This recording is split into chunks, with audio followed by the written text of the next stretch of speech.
High প্রিয় দর্শক, আশা করি আপনারা সবাই ভালো আছেন। ঠিক আছে, আপনাদের জন্য দুর্দান্ত আবার একটা ভিডিও, মানে যারা নতুন ইউটিউবে কন্টেন্ট ক্রিয়েটর কিন্তু তারা জানে না প্রথম অবস্থায় একটা ইউটিউব চ্যানেলের কী কী লাগে বা একটা চ্যানেল মনিটাইজেশন করতে কী কী লাগে তা আজকে আমি বিস্তারিত বলবো। আপনারা অবশ্যই আমার সাথে থাকুন, আমি আপনাদের বলতে আসতেছি কী কী করতে হইব। প্রথমত আপনার একটা ইউটিউব চ্যানেল খুললে মনে করেন আপনার মনিটাইজেশন করতে 1000 সাবস্ক্রাইব 4000 ঘন্টা ওয়াচ টাইম আগে লংয়ে, ঠিক আছে। আর শর্ট ভিডিও তুললে আপনার মনে করেন 10 মিলিয়ন ভিউজ হয়ে যায়, আপনি মনিটাইজেশন অ্যাপ্লাই করতে পারবেন। অত দূরত্ব মানে যে আপনি চাইলে আর মনে করেন সবচেয়ে শর্ট ভিডিও নিয়ে কাজ করলে ভালো হয় ইউটিউবে শর্ট ভিডিও আর আপনার 1000 সাবস্ক্রাইব 4000 ঘন্টা ওয়াচ টাইম হলে আপনি মনিটাইজেশন অ্যাপ্লাই করতে পারবেন। আর যদি আপনার চ্যানেলে কোনো ধরনের হ্যাশট্যাগ বা কপিরাইট বা কোনো কিছু থাকে তাহলে অ্যাপ্লাই করলেও কামাইব না। আবার কিছু চ্যানেল আছে মনে করেন অ্যাপ্লাইয়ের সুযোগও দিব না, ঠিক আছে।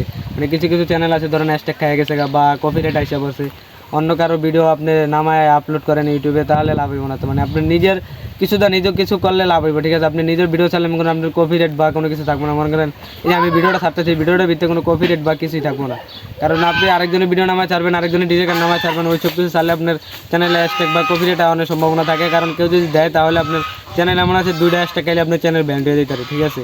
আর হ্যাশট্যাগ না খেলে তো মনে করেন আপনার চ্যানেল মনে করেন অ্যাপ্লাই করলে আপনার চ্যানেল এবার লংয়ে যেই কারো ভিডিও চাইলে কোনো কপিরাইট বা হ্যাশট্যাগ কোনো কিছু নাই, কারণ আপনারা অনেকজন আছেন ভাই, অনেকজনের